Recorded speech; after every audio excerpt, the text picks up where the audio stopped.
नमस्कार मित्रों, बात करते हैं मादा जनन तंत्र की। मादा जनन तंत्र मुख्य रूप से 5 भागों से मिलकर बना होता है। उसमें सबसे पहला है अंडाशय, दूसरा अंडवाहिनी, तीसरा गर्भाशय, चौथा योनि और पांचवा सहायक ग्रंथियां। इन 5 भागों से मिलकर मादा जनन तंत्र बना होता है, फीमेल रिप्रोडक्टिव सिस्टम।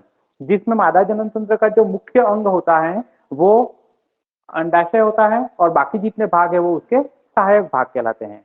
तो समझते हैं। सबसे पहला प्रश्न ये है कि नर में जो वृषण होते हैं वो उदर गुहा के बाहर लटके रहते हैं, जबकि मादा में जो अंडाशय होते हैं वो उदर गुहा के अंदर ही स्थित होते हैं। तो उसका क्या कारण है? उसका कारण यह है कि शुक्र जनन और अंड जनन की क्रिया के लिए तापमान 36 डिग्री सेंटीग्रेड या उससे कम चाहिए, जबकि नर के शरीर का तापमान 37 डिग्री से ज्यादा होता है, जो शुक्र जनन की क्रिया के लिए अनुकूल नहीं होता। इसलिए वृषण को शरीर के बाहर रखना होता है और मादा के शरीर का तापमान 36 डिग्री के आसपास ही होता है, जो कि अंड जनन की क्रिया के लिए अनुकूल होता है। इसलिए अंडाशय शरीर के अंदर ही होते हैं, तब भी अंड जनन की क्रिया हो जाती है। क्लियर? शुरू करते हैं। अंडाशय, अंडाशय को इंग्लिश में ओवरी कहते हैं। ये अंडाशय का चित्र बनाया हुआ है, जिसकी जो बाहरी संरचना है वो बाहरी संरचना एक विशेष प्रकार के ऊतकों की बनी होती है। उन ऊतकों को जनन उपकला ऊतक या जर्मिनल एपिथेलियल टिश्यू कहते हैं। यह जनन उपकला ऊतक जनन उपकला कोशिकाओं से बने होते हैं। इन कोशिकाओं में जब अर्धसूत्री विभाजन होता है तो अंडाणु का निर्माण होता है। अंडाणु के निर्माण की इस क्रिया को अपन अंड जनन की क्रिया या ओवुलेशन कहते हैं, oogenesis कहते हैं। अंड जनन की क्रिया कब प्रारंभ होती है?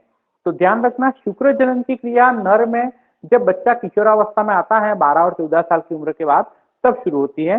लेकिन यहाँ ध्यान ही रखना है कि अंड जनन की क्रिया मादा में गर्भाशय अवस्था में ही शुरू हो जाती है। मतलब जब लड़की गर्भावस्था में होती है उसी समय शुरू हो जाती है। तो यहाँ लिखा है अंड जनन की क्रिया गर्भावस्था में ही प्रारंभ हो जाती है। बहुत ज्यादा इंपॉर्टेंट है, ये कंफ्यूजन रहता है, इसलिए प्रश्न एग्जाम में कई बार आता है। दूसरा, इस चित्र में मैंने ये जो गोला बनाया है यह ग्राफियन फॉलिकल कहलाता है। यह ग्राफियन फॉलिकल अंडाणु के निर्माण का काम करता है। इसके अंदर ही अंडा परिपक्व होता है, इसके अंदर ही अंडे का निर्माण होता है। तो अंडा कहां पर स्थित होता है अंडाशय में? तो ग्राफियन फॉलिकल में। और जैसे ये ग्राफियन फॉलिकल फूट जाता है तो ये परिपक्व अंडाणु बाहर आ जाता है। क्लियर? अब अंडाणु के बाहर आने की क्रिया को अंडोत्सर्जन या ओवुलेशन की क्रिया कहते हैं। लेकिन इससे ज्यादा इंपॉर्टेंट क्या है? जैसे ही अंडाणु बाहर आ जाता है तो उस वाले भाग में खड्डा पड़ जाता है। उस खड्डे वाले भाग को कॉर्पस लुटियम या पित्तपिंडक कहते हैं। यह कॉर्पस लुटियम या पित्तपिंडक या इसको CL भी कहते हैं। अब यह CL या पित्तपिंडक या कॉर्पस लुटियम एक अंतःस्रावी ग्रंथि का काम करता है और उस अंतःस्रावी ग्रंथि द्वारा 2 हार्मोन पैदा होते हैं, एक तो एस्ट्रोजन और एक प्रोजेस्टेरोन। ये दोनों ही हार्मोन मादा में वही काम करते हैं जो नर में टेस्टोस्टेरोन करता है। यानी कि क्या काम करेंगे? एस्ट्रोजन और प्रोजेस्टेरोन मिलकर मादा में द्वितीयक लैंगिक लक्षणों का नियंत्रण करते हैं, जैसे दाढ़ी मूंछों का नहीं आना, आवाज का पतला होना, स्तन ग्रंथियों की वृद्धि होना, हिप वाले भाग का चौड़ा होना, त्वचा का कोमल होना। ये जो लक्षण है वो मादा के लक्षण है। तो मादा के द्वितीय लैंगिक लक्षणों का नियंत्रण एस्ट्रोजन और प्रोजेस्टेरोन द्वारा होता है। इसके अलावा प्रोजेस्टेरोन का एक महत्वपूर्ण काम है। क्या काम है? गर्भावस्था को मेंटेन करना, गर्भावस्था को बनाए रखने का काम प्रोजेस्टेरोन का है। इसीलिए प्रोजेस्टेरोन को गर्भावस्था हार्मोन भी कहते हैं। ये विशेष आपको ध्यान रखना है। नेक्स्ट बात करते हैं, अंडाशय के बाद दूसरा भाग है अंडवाहिनी।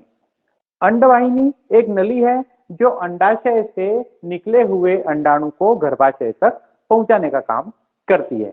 लेकिन एक अकेला एक ही काम नहीं है, समझे। इस अंडवाहिनी के क्या क्या नाम है?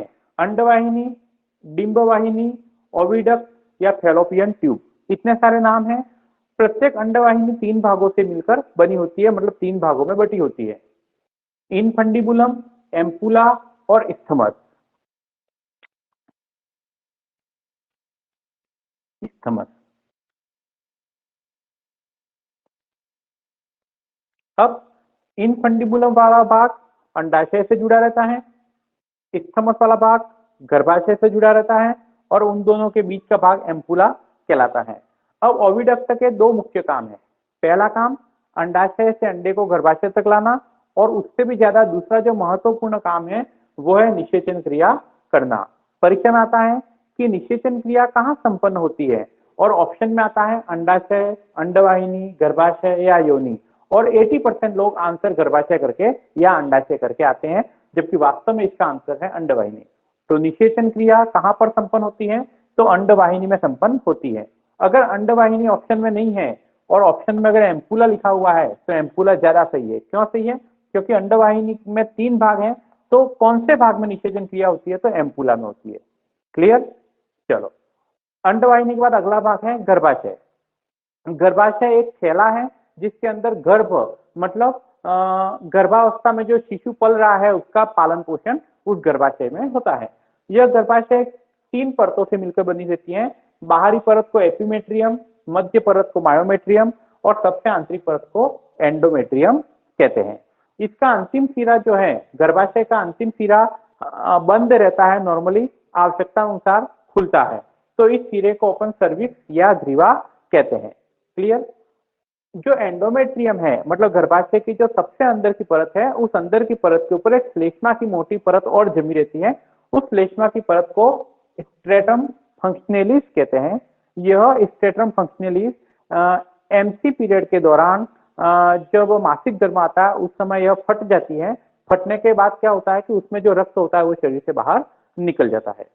तो यह स्ट्रेटम फंक्शनलिस हर माह नहीं बनती है। नहीं बनती है इसका मतलब यह है कि वो हर माह अगर निषेचन क्रिया होती है तो निषेचन क्रिया से पहले उसको तैयार होना पड़ता है शिशु के पोषण के लिए, और जब निषेचन क्रिया नहीं होती है तो वो फिर हर माह तैयार होकर दोबारा डिस्ट्रॉय हो जाती है, फट जाती है।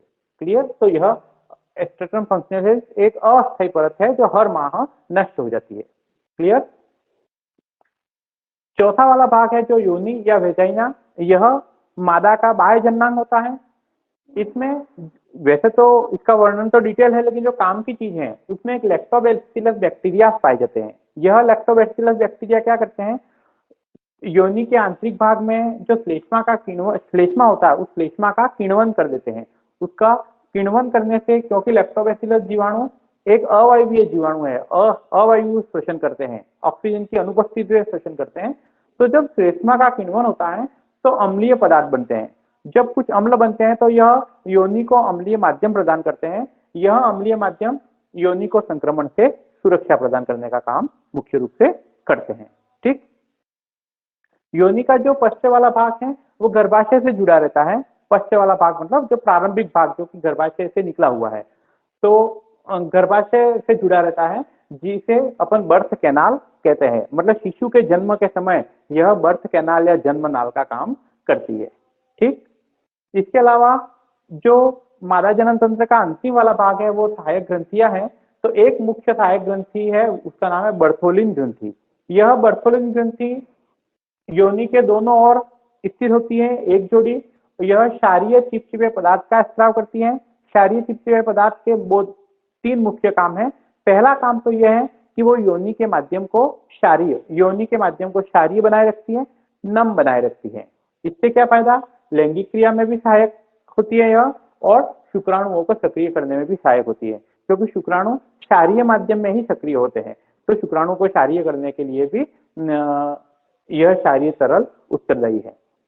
तो मित्रों, वैसे तो मादा जनन तंत्र का वर्णन काफी डिटेल है, लेकिन जो प्रश्न लाइन टू लाइन एग्जाम में आते हैं उसी के हिसाब से शॉर्ट में वीडियो बनाया है। आपको यह वीडियो कैसा लगा कमेंट करके जरूर बताएं। धन्यवाद।